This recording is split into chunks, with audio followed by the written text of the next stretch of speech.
जय हिंद साथियों, नमस्कार। एक बार फिर से आप सभी का हार्दिक स्वागत और हार्दिक अभिनंदन है। Target GS with Rajat sir, एक कदम सफलता की ओर। और आज आपका छोटा सा टॉपिक होगा पृथ्वी, है ना। देखिए, बुक्स आपकी बहुत सी हैं, बहुत सी चीज़ें हैं, लेकिन बुक्स में कई चीज़ें ऐसी भी दी जाती हैं जिनका वास्ता आपसे नहीं होता है ना। मैं इस टॉपिक में वही चीज़ आपको लेके आया हूँ जो एग्ज़ाम में प्रश्न में हूबहू आपको मिलने वाली है। निश्चित रूप से इसको आप लोग अंत तक देखिएगा और इसका प्रॉपर नोट तैयार करिएगा। छोटी छोटी वीडियो के माध्यम से आपके कॉन्सेप्ट क्लियर करता चलूँगा।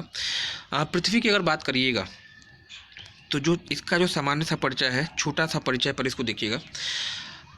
सौरमंडल में ग्रहों की संख्या 8 और 8 ग्रहों में अगर पूछा जाए कि सबसे अधिक घनत्व वाला कौन सा है ग्रह है, सर्वाधिक घनत्व वाला ग्रह कौन सा है, आप बताइएगा। पृथ्वी का घनत्व कितना है? कभी कभी आपसे यह भी पूछ दिया जाता है।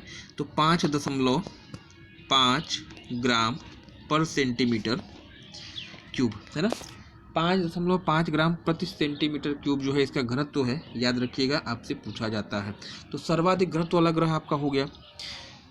अगर आपसे पूछ दे कि सौरमंडल का सबसे कम घनत्व वाला ग्रह कौन है, कमेंट सेक्शन में कमेंट करके आप मुझे बताएंगे। आकार के अनुसार अगर देखें तो सौरमंडल का 5वां सबसे बड़ा ग्रह है और सूर्य से दूरी के आधार पर जो इसका क्रम है वो आपका तीसरा आता है। दोनों क्रम आपको याद रखने होंगे। आकार में 5वां है, मतलब 4 ग्रह जो है इससे बड़े होंगे। एक तो आपका बृहस्पति यानी जुपिटर हो गया, फिर सैटर्न हो गया, फिर आपका नेपच्यून हो गया, यूरेनस और फिर आपका नेपच्यून। बृहस्पति, शनि, अरुण और वरुण, ये 4 ग्रह 5वें पे आपका आती है पृथ्वी। और दूरी के आधार पे मरकरी और वीनस के बाद जो है यह तीसरे नंबर पे आती है। ठीक है। अब देखिए, अगर पृथ्वी की अगर आकृति की बात करिएगा, पृथ्वी की आकृति कैसी है? जियाड कहिएगा, लघुवक्ष गोलाप कहिएगा या पृथ्वी आकार कह लीजिएगा। एक ऐसी आकृति, जैसे मान लीजिए ये आपका क्या है, पृथ्वी है। तो एक ऐसी आकृति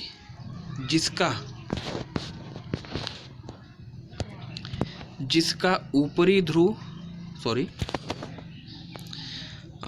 देखिए, ये हमने बना लिया पृथ्वी को, और ये जो हिस्सा आपका है, अगर मैं कुछ ऐसे करूं तो जो ये नॉर्थ पोल का हिस्सा है और ये आपका साउथ पोल का हिस्सा है। तो एक ऐसी आकृति जिसका नॉर्थ पोल और साउथ पोल अंदर की ओर धंसा हुआ होता है, उसको आप क्या कहते हैं? जियाड कहते हैं। अब विषुवतरेखी व्यास और विषुवती परिधि आपसे पूछी जाती है। पृथ्वी का जो विषुवती व्यास है, देखिए, अगर हम यहाँ पे एक पृथ्वी ड्रा करते हैं तो जो पृथ्वी का व्यास है, यानी कुछ ऐसे, ये जो आपका है वह कितना है? तो 12,756 किलोमीटर। और जो विषुवती परिधि है वह 40,076 किलोमीटर है। मतलब ये पूरा राउंड आप ऐसे घूमेंगे तो ये आपकी परिधि हो जाएगी, है ना। तो विषुवती व्यास 12,756 किलोमीटर, विषुवती परिधि आपकी 40,076 किलोमीटर आपकी है। ध्रुवी व्यास, मतलब ये अगर हम लाइन देखें ऊपर से लेके नीचे तक, तो ये आपकी लंबाई कितनी है? 12,714 किलोमीटर है। और अगर इसको हम ऐसे परिधि के रूप में अगर ले लें, ध्रुवी परिधि इसकी कम हो जाती है और कितनी हो जाती है? 40,008 किलोमीटर। तो आपसे ये चारों ही चीज़ें आपसे पूछी जाती हैं, आकृति भी पूछी जाती है, और विषुवतरेखी व्यास और विषुवती परिधि और ध्रुवी व्यास और ध्रुवी परिधि। ठीक है ना। अच्छा, एक चीज़ यहीं पर मैं आपको और क्लियर कर दूँ। देखिए, यहाँ पर अगर हम यही बनाते हैं,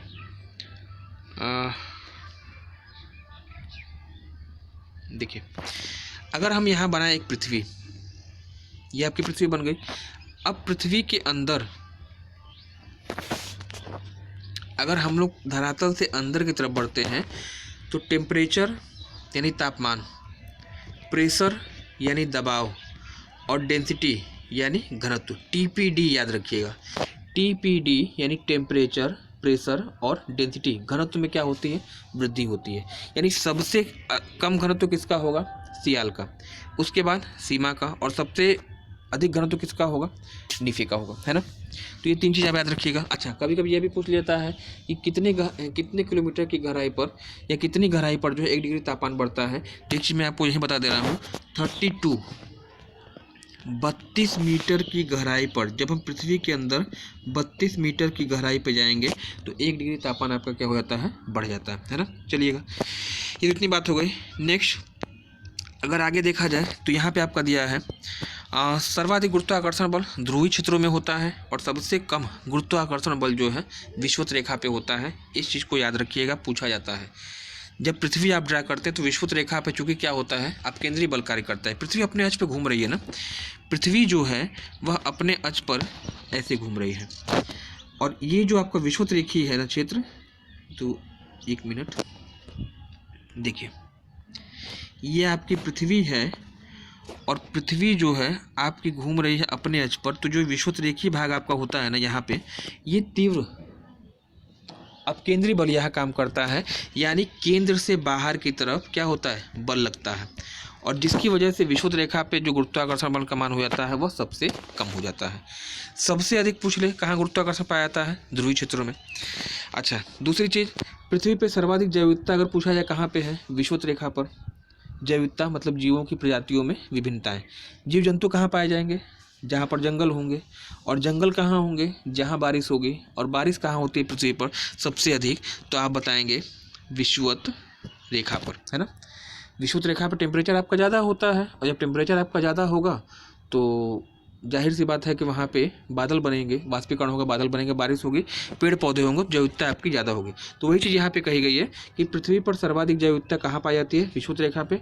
और सबसे कम जैव विविधता कहाँ पाई जाती है, ध्रुवीय भागों में पाई जाती है ना। टेक्निकल चीज़ें हैं, इसको आप थोड़ा आपको देखना पड़ेगा। गतियों की बात करिएगा, पृथ्वी की गतियाँ 2 प्रकार की होती हैं। 2 प्रकार की गति होती है, कौन कौन सी। एक तो होता है, अगर मैंने यहाँ पृथ्वी बनाया तो एक तो गति आपकी होगी जो सूर्य के चारों ओर घूमेगी, है ना। सूर्य के चारों ओर पृथ्वी घूमती है।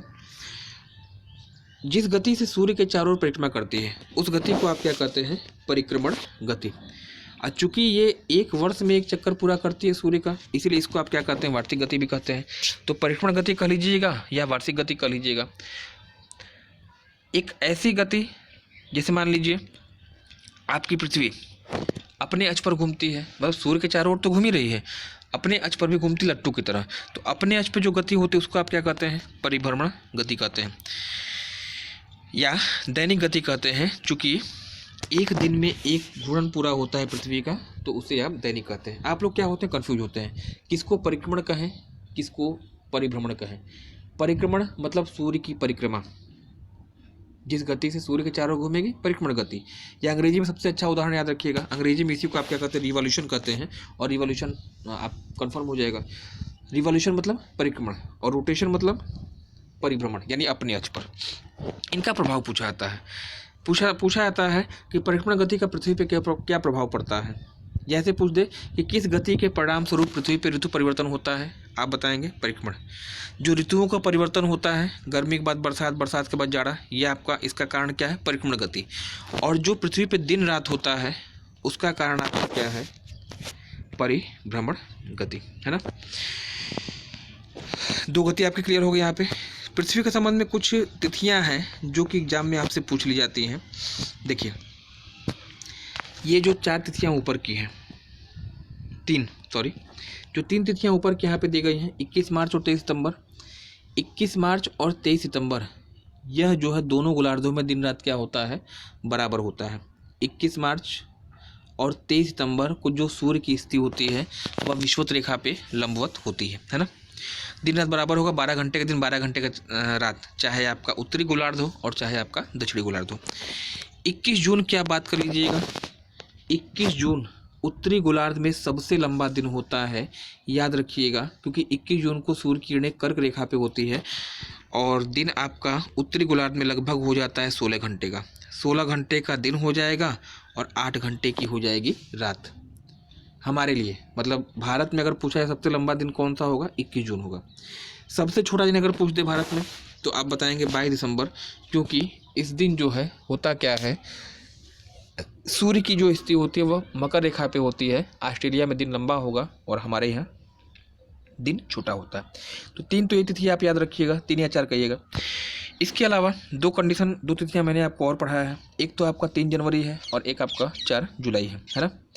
3 जनवरी उपसौर मतलब वह कंडीशन जबकि पृथ्वी सूर्य से सबसे पास होती है। वह कंडीशन जब पृथ्वी और सूर्य के बीच में सबसे कम दूरी होती है, और कितनी होती है, तो 14.69 करोड़ किलोमीटर, है ना।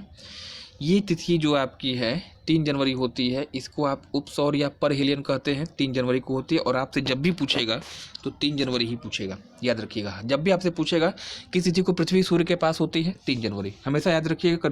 कन्फ्यूज नहीं होना है आपको, कभी भी कन्फ्यूज नहीं हो तो कन्फ्यूजन बहुत तेज होती है।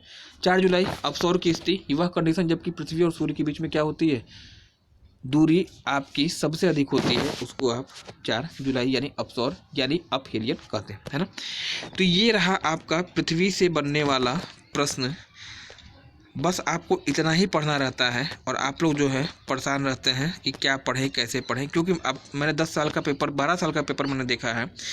पृथ्वी से अगर प्रश्न बना है तो ऐसे ही प्रश्न आपके बनते हैं। अगर आप इस वीडियो को पूरा देख लेते हैं ना, तो मुझे नहीं लगता है कि इस टॉपिक से आपका प्रश्न गलत होने वाला है ना। फिलहाल के लिए इतना ही। कल सुबह पुनः जो है एक दुगने उत्साह के साथ आपके समक्ष उपस्थित होऊंगा एक नया प्रैक्टिस सेशन लेके। धन्यवाद। Thanks for joining me.